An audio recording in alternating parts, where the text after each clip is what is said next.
yambo papa okolimbisa ngai pe biso nyonso bandimi bokolimbisa ngai soki nakozala mwa mulai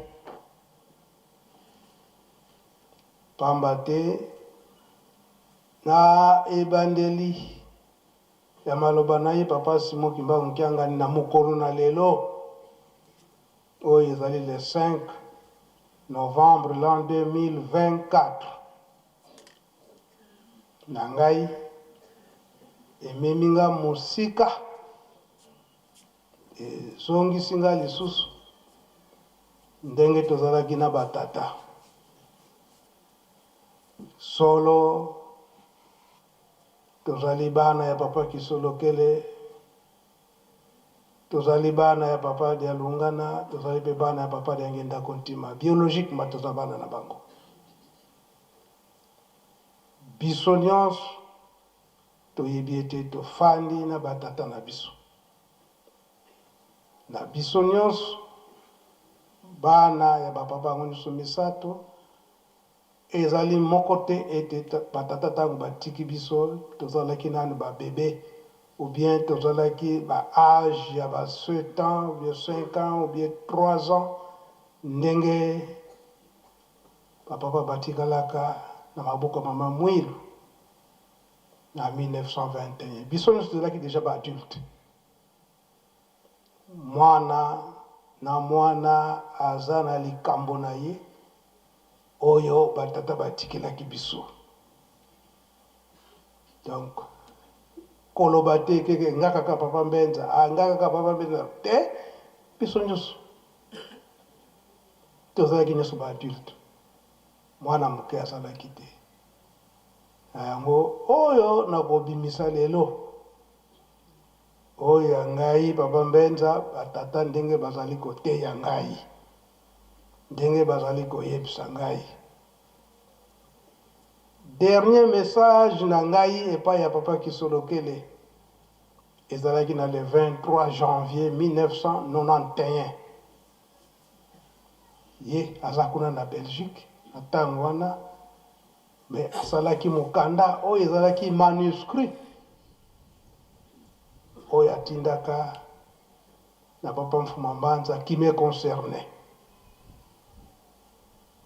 Message ya papa de Ngenda Kontima oyo ye asuka atikelaki ngai.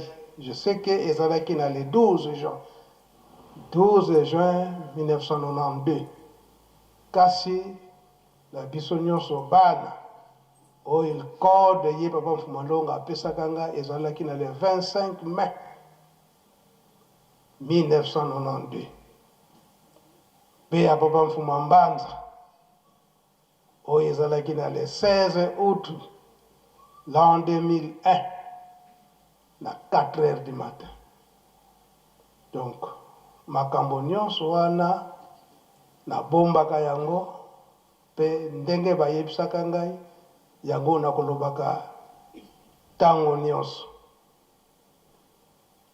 yango nalobi ete tango bapapa batikaka biso ezalaki na mwana moko teke azalaki nanu adolescent biso nyonso tozalaki déjà ba adulte toyebi yango ndenge papa asali introduction na ye na makambo oyo ya lelo biso nyonso tolandi pe oyo epesi biso esengo yango na le 18 janvier 1989 ndenge bapapa bafandaka awa papa Mfuma Ndongo ya des fois abandaki kosala te pe asalaka tourne na ba section nyonso ya Nkamba asalaka tourne ya ba section nyonso ya Nkamba pe bamboka oyo ezingi Nkamba to Kinzungidila abandaki kobengisa bango mboka na mboka kopesa instruction pe likambo na ye abandaki koloba tango nyonso na tango wana ke prédication na ye ezali ete mingi bakoya pene na bino, mingi bakoya pene na bino koloba mabe pona nkamba, koloba mabe pona bapapa bango nyonso misato po ete kokitisa kondimba na bino, po ete esala eke bosana nkamba Yelusalemi, ke eloko oyo batiaki na nkamba awa eza lisusu na valeur te, eza lisusu na ntina te, bokomona bato ya ndenge wana bakoya, me bino bogarde kaka likambo na bino te, ndenge alobelaka na terme te, bobungisa kiana na bino te. Donc bobungisa chance na bino te oyo eza na kati na nkamba na Yelusalemi, esika mosusu te. Ekoya kokoma ekozala ndenge bayuda babungisaki oyo ya bango.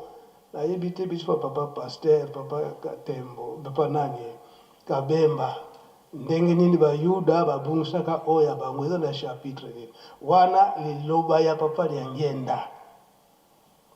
Bato wana bakoya kodekuraje bino na makambo moko ya mabe pour nkamba mabe pona bino bato bofandi na nkamba oyo kodekuraje bino. Sika nazoloba wana yo papa Christian Prince Bomsa esika wana ya kiana mwemvo. Les temps bazo koluka kuna yo tchana nukasetu wana. Liloba wana yango papa Mfumalonga silikisaka ye penza koya koloba mabe pona nkamba, koya kolobeke awe eloko lisusu te, boye bato ndenge wana bakoyela bino. Bajene oye. Si bayele kitu nanu bayeli biso te. Baza ebele. Je voudrais vous entretenir. Un inspecteur qui a fait à tout combat. Il va me sentir. Inspecteur Kumbalango Katukanga, je suis Boudaka, il fait tout pour détruire l'école de Malande. Donc il a fait un rapport. Moi j'ai mis le commissaire d'État. Allez. Encore. Là c'est vraiment zéro. C'était quand nous sommes le commissaire d'État à la Sénat primaire et secondaire de me rendre. C'était le 22 octobre. Eh bien, je parle aux enseignants. Mes chers amis, je sais très bien que les gens ne nous aiment pas. À cause de leurs antécédents malheureux. Et puisqu'ils sont habitués à cette vie-là, et ils sont incapables, je dirais bien. Je pense qu'il n'y a pas d'autres Zaïrois qui ont pu aider les Zaïrs à connaître un tel niveau que moi. Dans toutes les républiques, nous avons des écoles. En Angola, voilà notre représentant légal, il est là. En Angola, il n'y a aucune école catholique. Il n'y a aucune école protestante, sauf les nôtres. Il n'y a aucun médecin catholique ou protestant en Angola. Jamais. Sauf nous. Nous avons des écoles, j'ai construit un hôpital en Angola. Mais catholique, non. Protestant, non. Sauf nous. C'est-à-dire, si les gens viennent faire des commentaires, vraiment cet inspecteur, il va me sentir quand même. Parce que je ne peux pas toujours tolérer à ce qu'on vienne vous, évidemment, je regrette beaucoup, parce que je sais très bien que vous direz, vous dites souvent, ah, moi je suis venu gagner mon argent. Moi je ne suis pas un humaniste. C'est un langage qui me choque, moi. C'est ça que je disais au coordinateur national.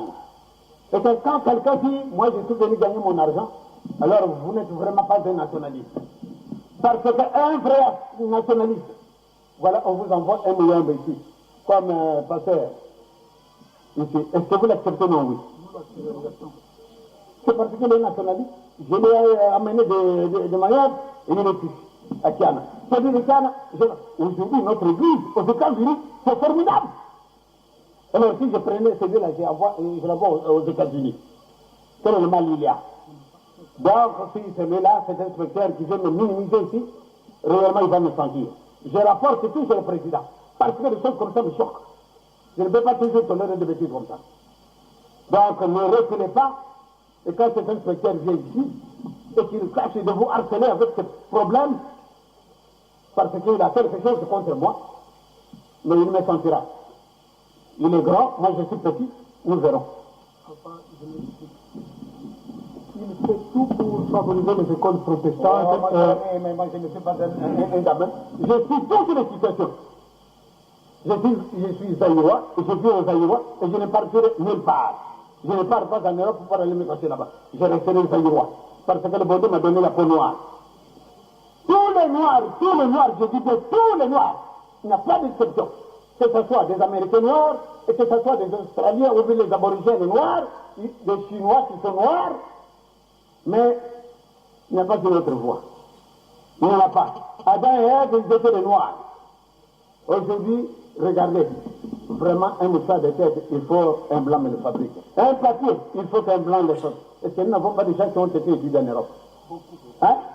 Et alors, quand est-ce qu'ils vont commencer à réaliser ça? Parce que... Ah ah! Hey, ya!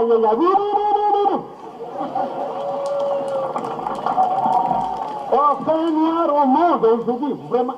Mais nous avons beaucoup de savants. Même dans notre région, nous avons beaucoup de savants.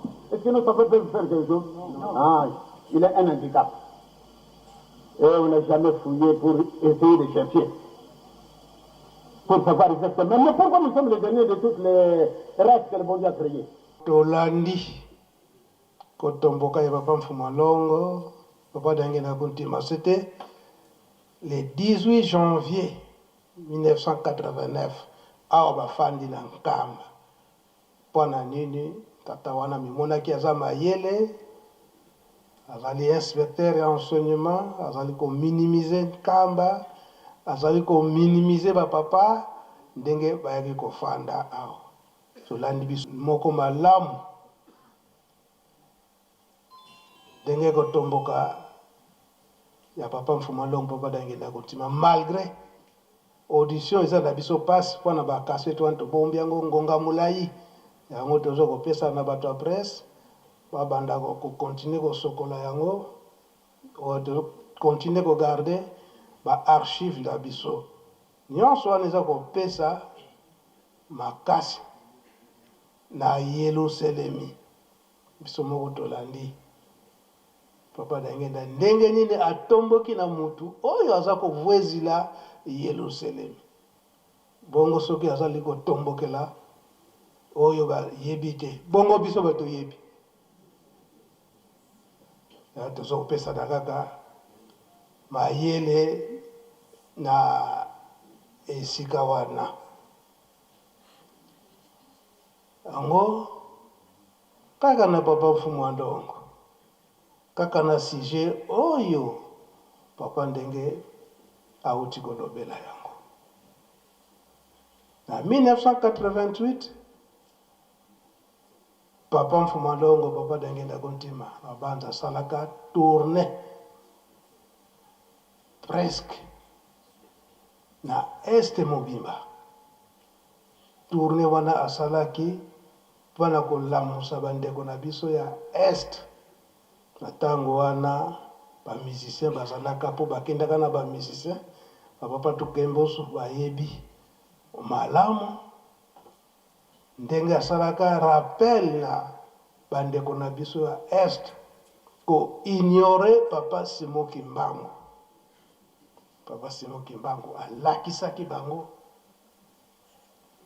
Papa Mfumalongo Papa Dangena Kuntima alamusaki bandeko na biso ya este na bokasi oyo Papa Simon Kimbangu asalaki mpona ko récupérer bandeko na biso ya este nyonso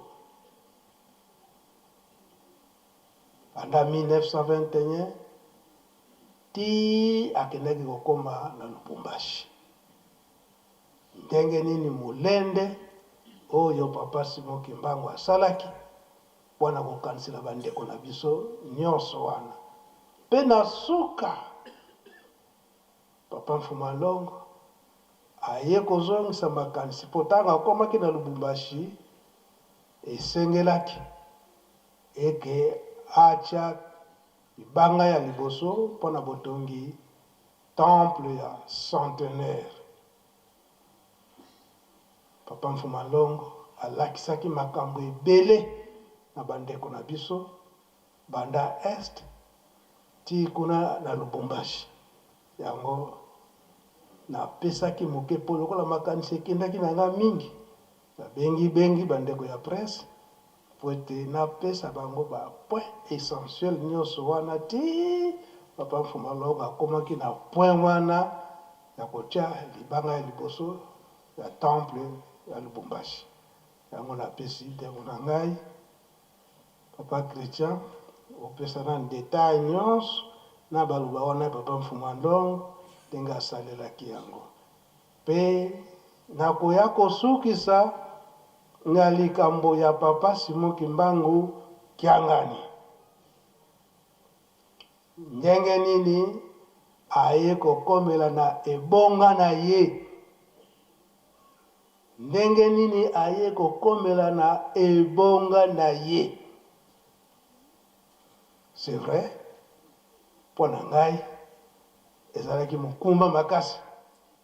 Mais c'est vrai que ngonga ileki mulai, tozwi mikolo ebele, mibu ebele, kasi lelo chikete na sanza na sukisa nyonso. Yokani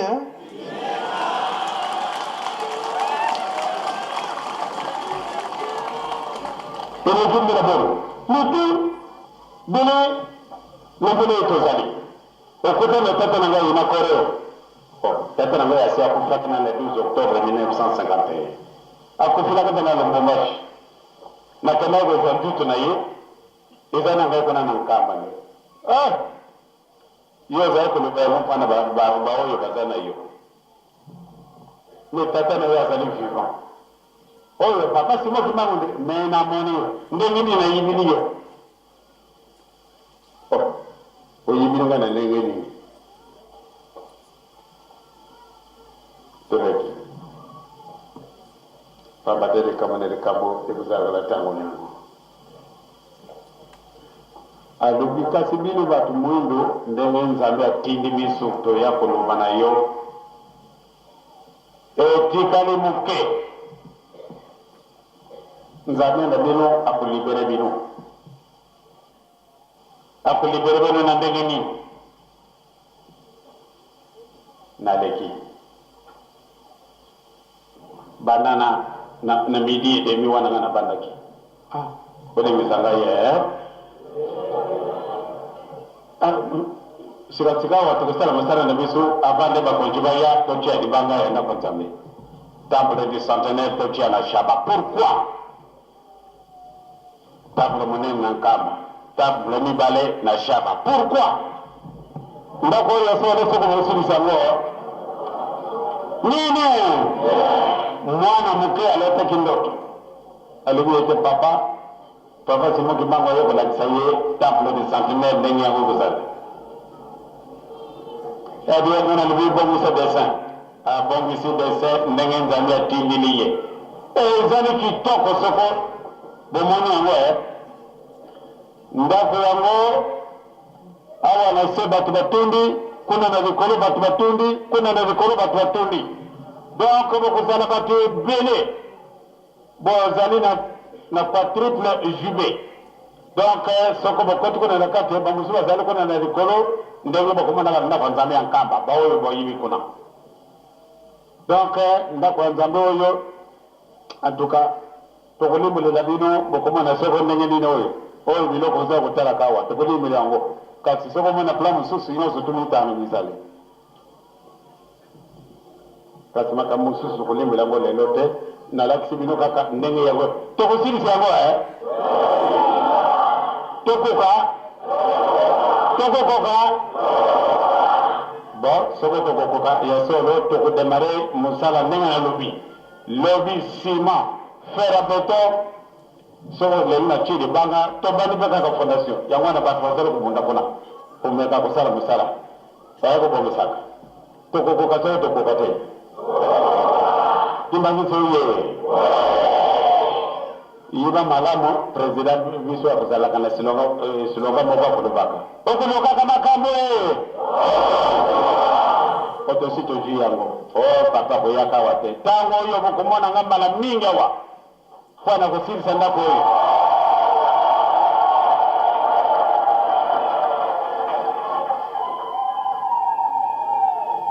Soko bomoni ngai na bandi kotungusa kabino tous les jours bosi le katende a papa yango pe akomi gourmand bo kitsa na election ndenge chana wana di nene botala tubula bumu webo mula yinungwa tala no ndenge yango ko sala bomoni yango polele kabo ya Papa Tewana na l'accès fondation na vie de face. Bon nini? Ayamwana pardon.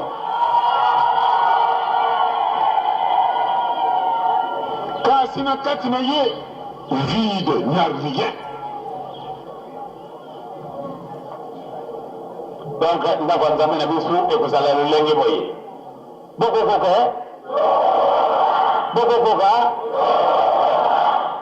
Bola kisanga isonite pamba te yango ezali eloko nzambe atindi ezali desa soko to kokokate batata na mama ishaba makamanda bino wana ngara ko bana ngari kamu susote seka na sina silisi na vivre tango mamolai il est 15h moins 2 minutes tekata tata nzambe na koleze musadu na 5 mois wana baba balobi tosala courant na biso ya projet mpioka pamba te ya leta c'est vrai ekoya kasi ntango mosusu bokomonaki bokozala na masolo ya kitoko ntango kaka ezokobima mbala moko courant ekei pa yango emonani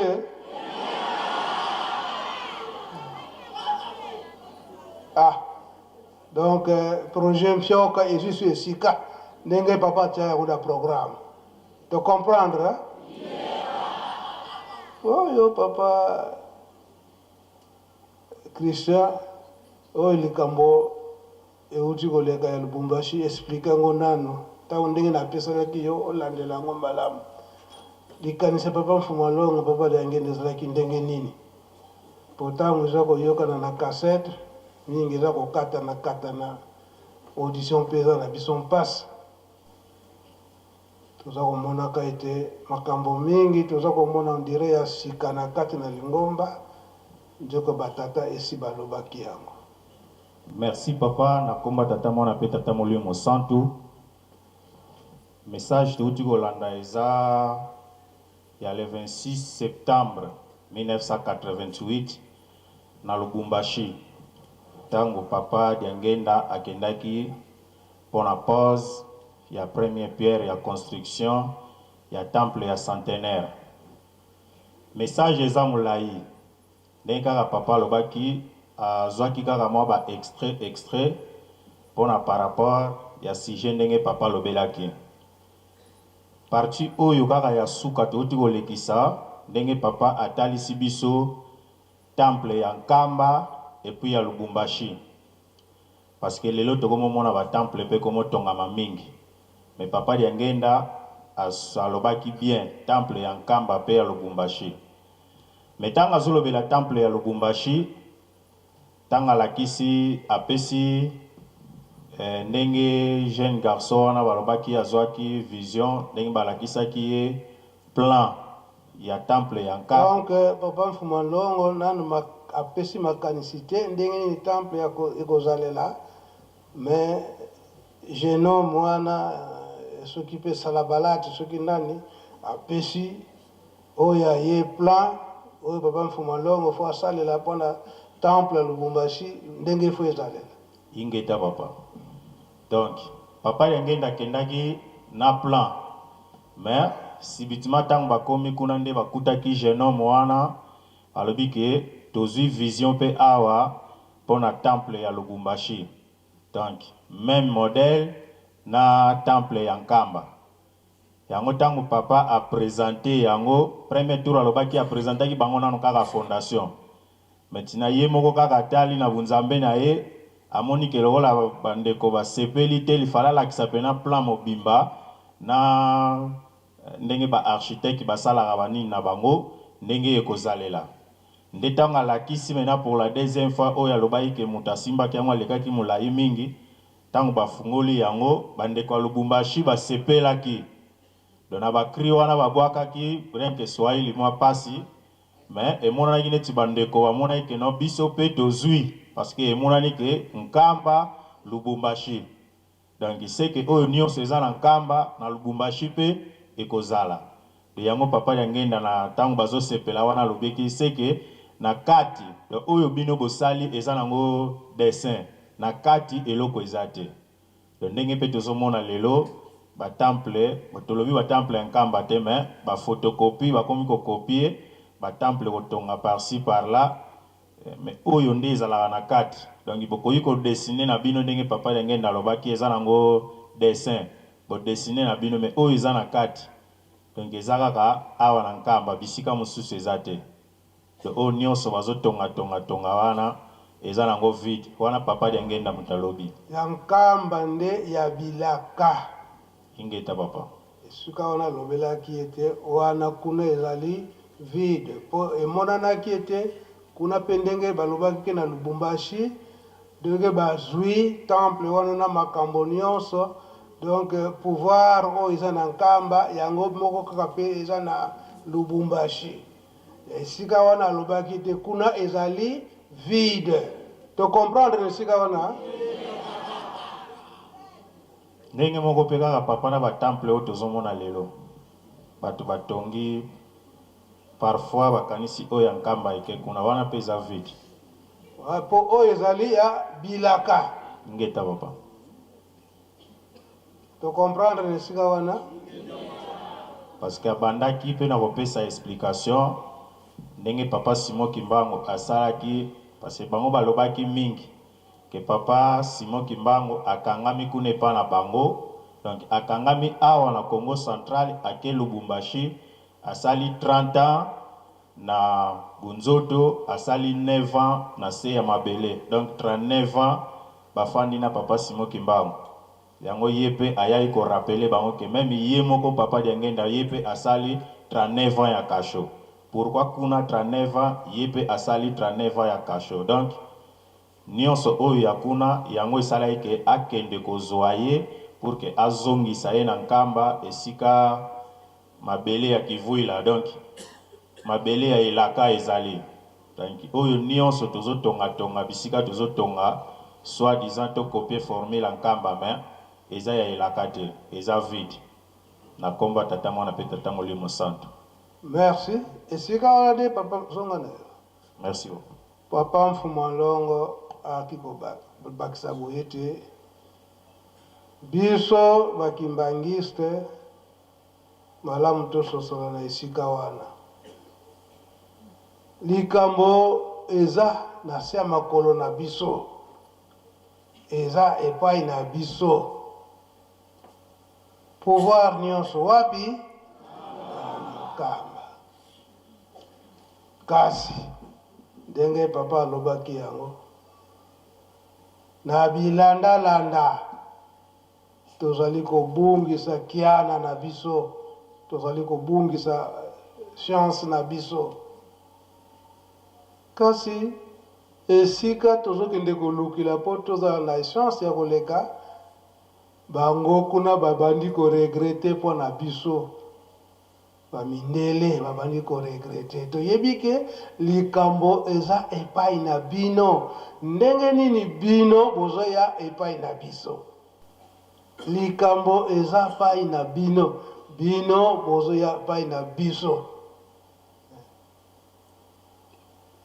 nde esika wana balobaki ete tokoki kofunda bino epai tata molimo santu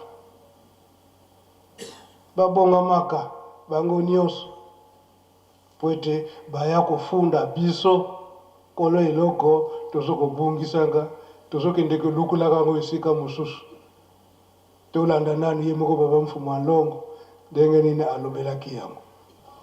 Muntu mwindu alongwa wapi baprofete ya mokili mobimba ya bamondele balobi na ngai ete bino bato mwindu bozalaka prisonnier pendant 4400 ans sikasika wa boloko na bino esisili na 78 ou bien na 78 baprofete nyonso to ya mokili ya bamondele balongwe na Amerike, balongwe na Japon, bamusu balongwe na Corée, bamusu na Allemagne, bamusu na Italie, bamusu na France, bamusu na Belgique. Bango bayake na ndako na ngai. Bado bakete nzambe atindi biso epai na yo. Nazaraki naye pambate ngana ndako na ngai no. O kenda kuna na mine okukuta na ngai moko te. O kana na 2h du matin okukuta ngai moko te. Nazaraka na ye na membre du comité central, le maître Mbungu, na mon directeur de cabinet, Benancino. Tout ça là, kubongo sa fête na biso. Tant que tu as na bureau na ya muke, ba ole ba kota na bureau na mukoto. Ba yo ko ba mundele ba tudi sinda kuna yo. Ba mundele ba ngo wa. Dia solo ba mundele ba sabi to ino nte. Kuna ka 30. Au. Na 20 heures de Cameroun, bayona nini? Bayona autobus moko munene ezana de banda. Ana kanisi no, na kanisi bazali ba touriste. Balongwe na motel mususu, balingo salanga visite surprise. To petit de bord de Tokyo. Ndango to bini na salon. Bawo bayile kaka ndako nangai. Tango na bini na salon. Madame wana moningo ya bado kulela. Ngaya pesi bango nyoso tumbote. Ngana ngina sala nini mpate nalo wala nan makanisi. Mfano nini nzakule. Ale, ngana pesi de bondele. Tango na pesi de bondele, iya woki yango, ale atige bondele. Tango atige bondele ngana pili, mimi madame nzakule nini. Ale muntu mwindu maua. Muntu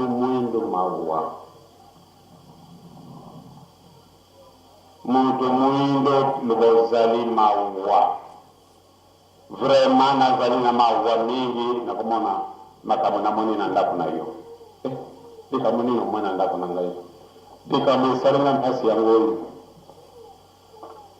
Toyini malamu. Ndio yo soko zalo kuluba batu bakumone pamba vraiment ilo kuzangi ntina.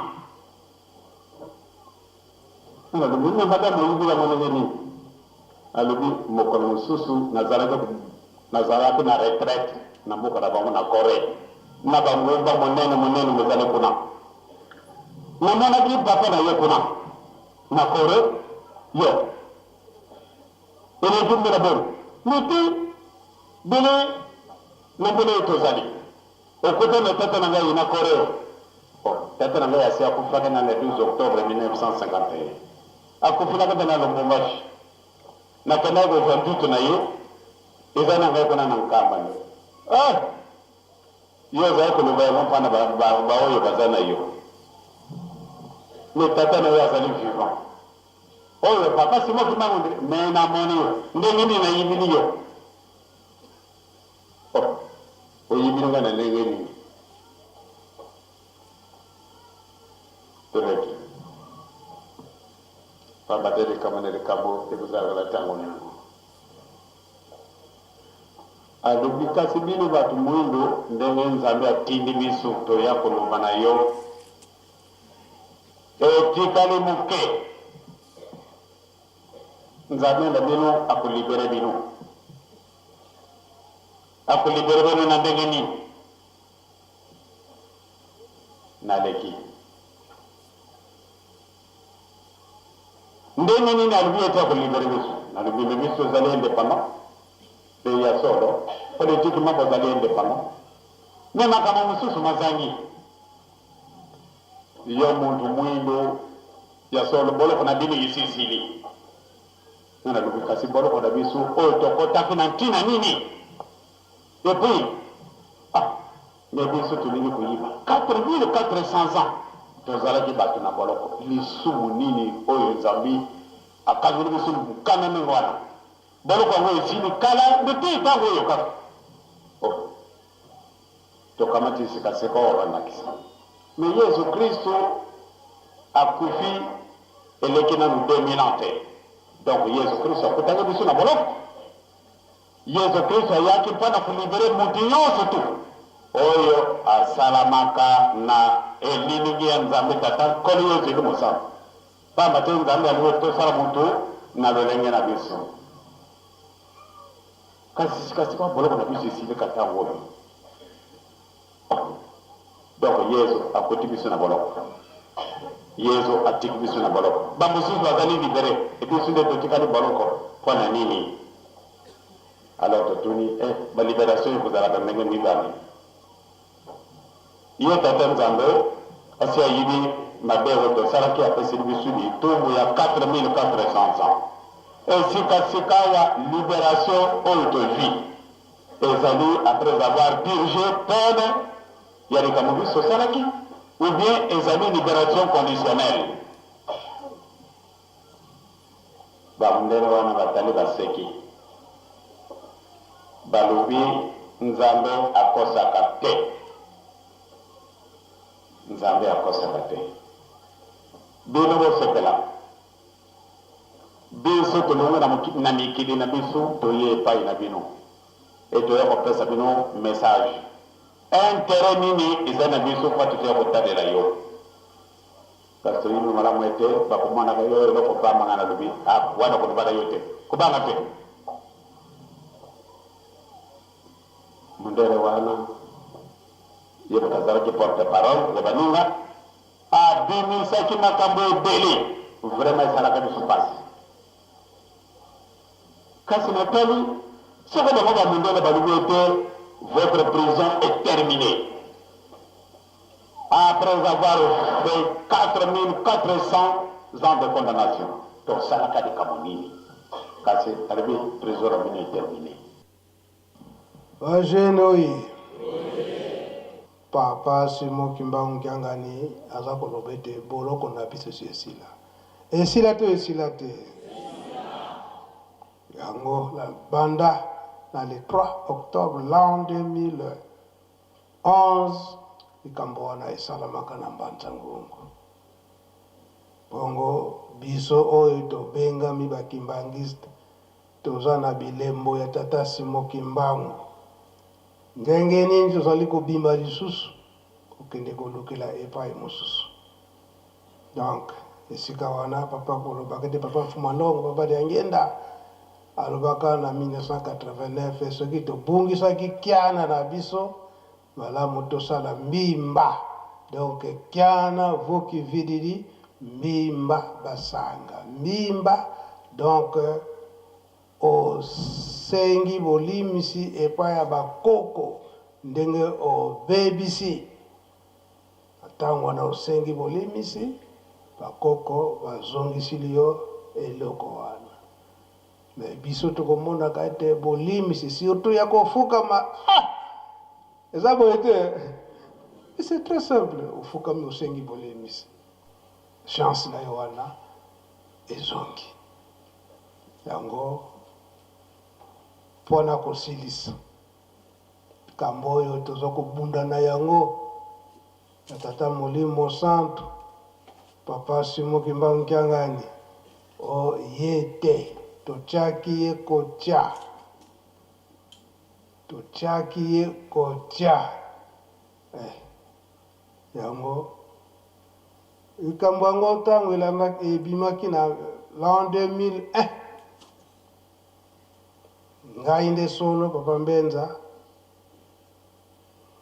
ngai nde nazalaka na problème mingi ebandaki kosala ngai pasi likambo wana ke biso nde totyaki ye kotya na esika wana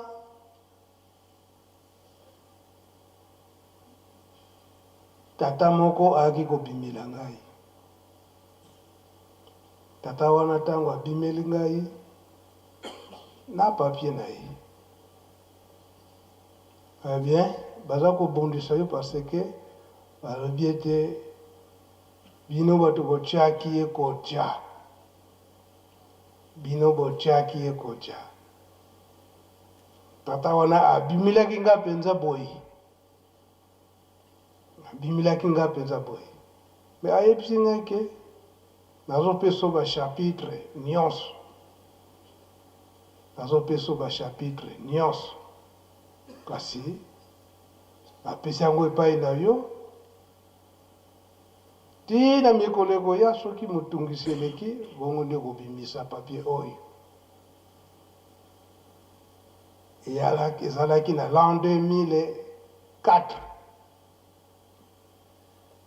ndenge papa asalaki introduction na ye, yango nasengaki ye nzela nakende koluka nano papier wana. Papier yango namonaki yango, heureusement ezalaki nango mosika te, namonaki yango na baarchive na ngai yango, bachapitre nyonso wana na écriture yango mpe papa de Gaulle ndenge napesi ye yango amoni écriture ya tata wana.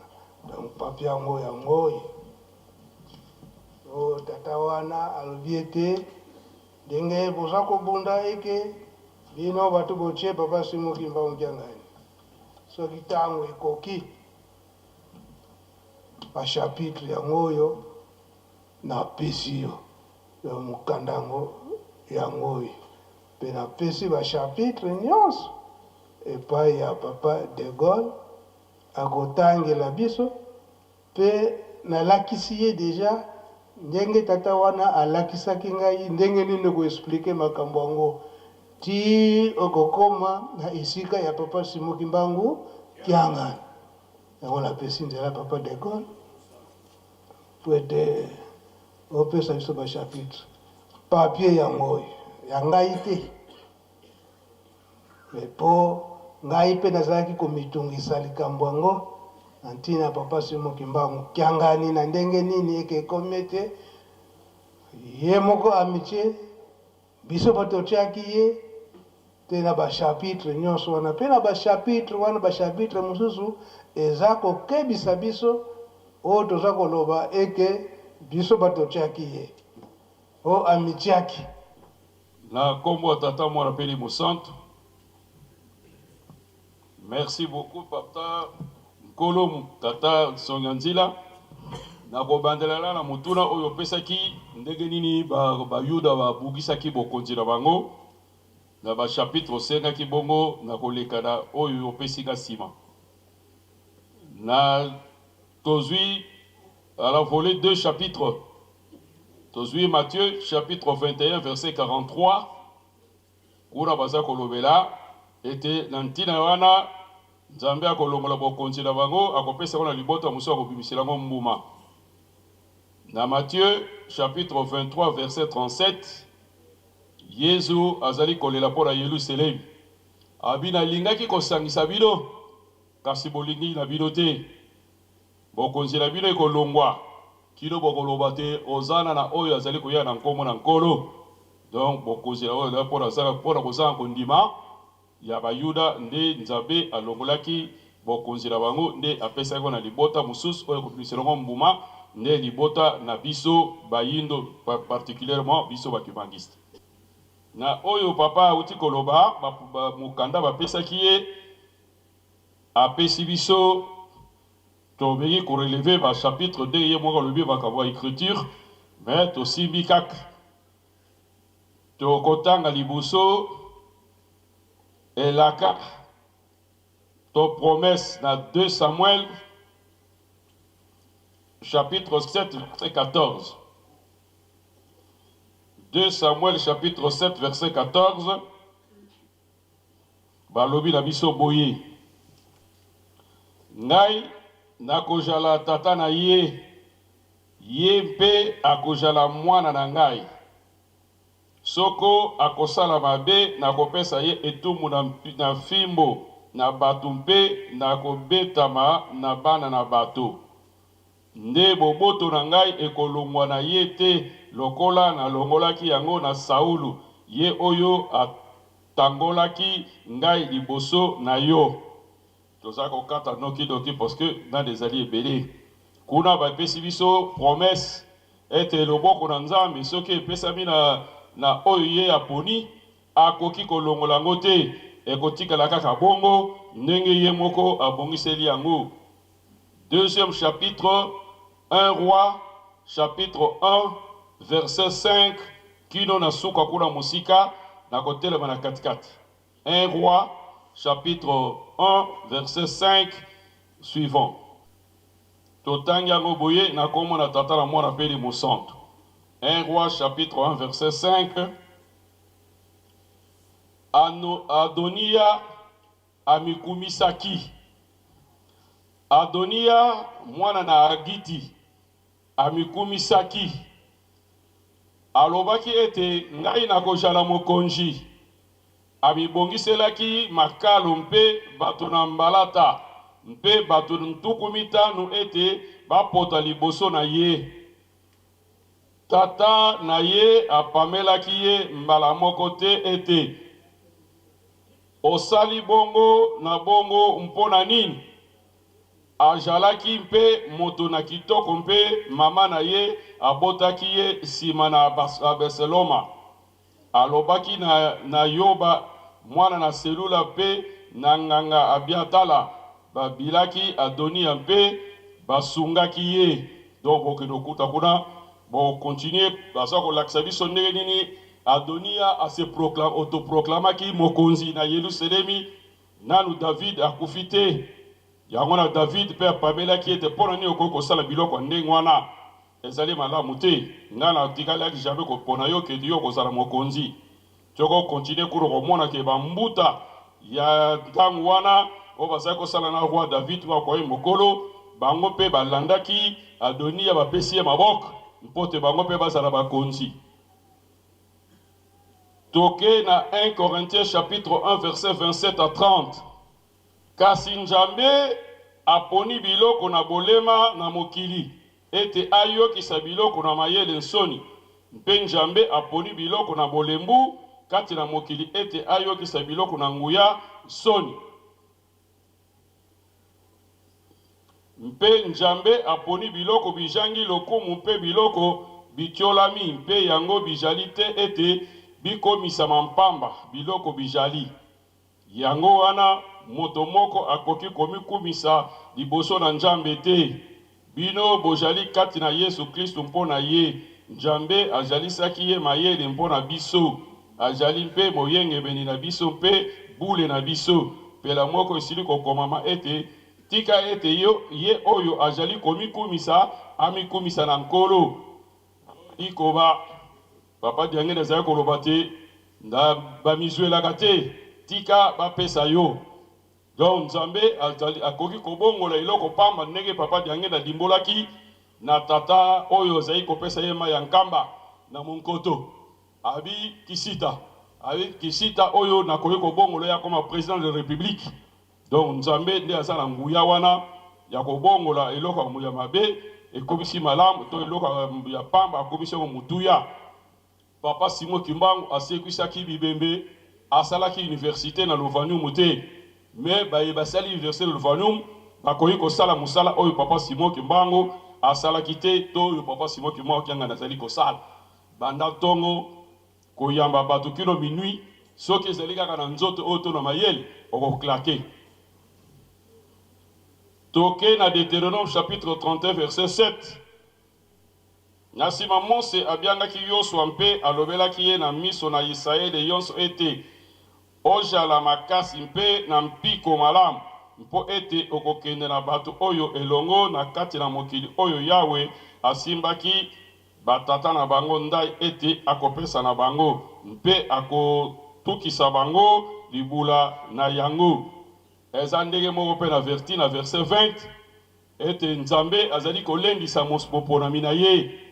Totelie Nzambe nde aponaki Yosua mpote akokotambusa bana Israel kina bango na mboka elaka. Nde Nzambe azali kolendisa ye ete azala makasi azala courageux mpote akopisa bana Israel na esika oyo Nzambe aponaki pona bango. Na ya suka na Jérémie chapitre 1 verset 5 à 8. Na verset 4 bandi liloba na Yahweh eyelaki ngai ete naino na tongi yo kati na libumu te nayebaki yo mpe naino obotamaki te nabulisaki yo mpe napesaki yo lokola mosakoli epai na mabota nalobaki ete nkolo Yahweh tala nayebi koloba te nzambi ngai nazali bobele elenge nde Yahweh alobaki na ngai ete loba te ete nazali bobele elenge Njambi okokenda epai na bango yonso ekotinda ngai yo epai na bango okoloba yonso ekolokisa ngai yo banga bilongi na bango te mpo ete ngai nazali na yo elongo mpo na kobikisa yo Yahweh alobi bongo. Donc awa Nzambe azali kolendisa Jérémie ete komponama bakomaka Nzambe te kasi babotamaka nde Nzambe. Esaïe chapitre 7 verset 14. Mwanje na Yahweh alobi na mama Maria ete okozwa zemi okobota mwana mobali okopesa ye kombo Emmanuel eli kobate Nzambe kati na bato. Yango na biso leki kongo tolobaka tiki mfumu ntumbwa kinganga semwa. Donc babotamaka bakomaka Nzambe te ndenge bamusu balobaka te Yesu azali Nzambe po akufaki asekwi. Donc ande kokufa koseko ezali conséquence. Mais nde Yesu abotamaki Nzambe Vuta likolo azaki nde Nzambe.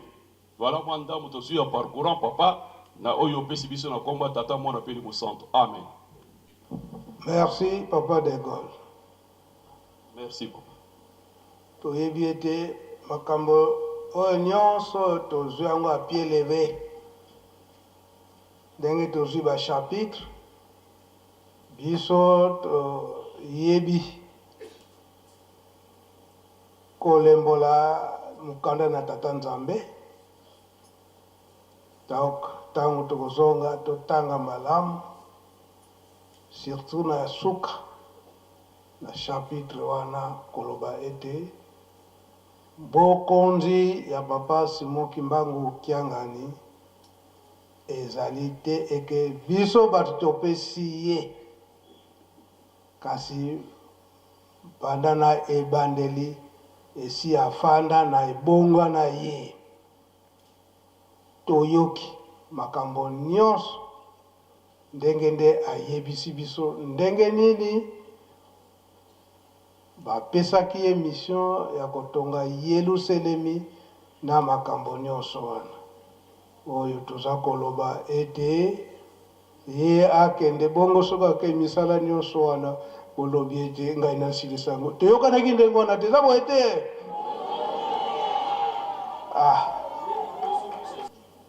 bapesaki ye yango. Donc message na ngai oyo nauti kotangisa pape yango wana depuis l'an 2004. Depuis l'an 2004 oyo tozali kobundisa bokonde tata Simon Kimbangu Kiangani biso to ngai nayebi makambo yango malamu yango tokolobaka ntango nyonso te likambo ya molimo ezalaka très compliqué eza boye te yango bayebisaka biso eke ozwi likambo ya molimo kima nanu mpo ye moko alakisa yo ndenge nini ekozala eza boye te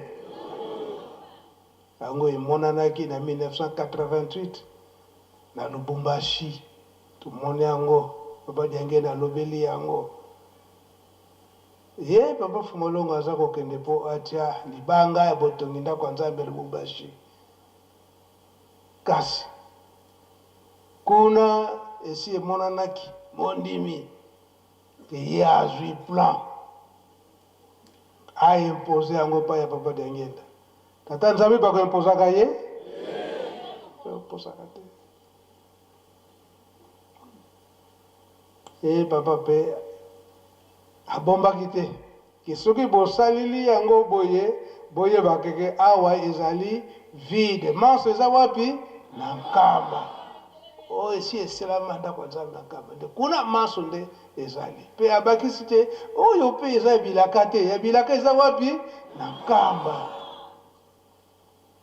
biso toza kolanda kaka maloba ya batata ndenge batikalaka biso yango mpona ngai lelo abanze ke na sukisi na nga wana okomba tata mwana pe tata molimo sana.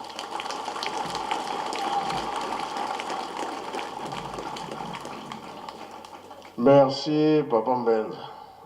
Tolandi maloba na yo, tolandi pe ya papa, toza na esengo. Kasi ndenge tozolobela ngo ekeke ya mine ya suka. Yango Papa Mfuma Longo alobela ete litanga moko yuti likolo